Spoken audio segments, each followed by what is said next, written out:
Southern California, until 5 p.m. PDT. At 1:51 p.m. PDT, Doppler radar and automated rain gauges indicated heavy rain falling across the warned area. The expected rainfall rate is 0.5 to 1 inch in 1 hour. Hourly rainfall rates in Palm Desert have exceeded 0.75 inches per hour. Flash flooding is ongoing or expected to begin shortly.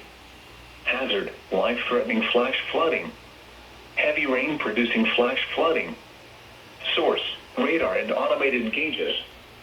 Impact: life-threatening flash flooding of creeks and streams, urban areas, highways, streets, and underpasses.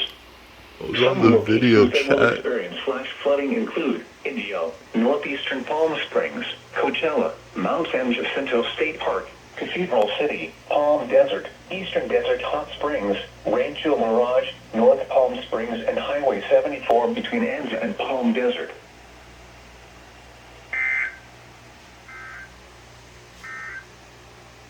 These are the 1 p.m.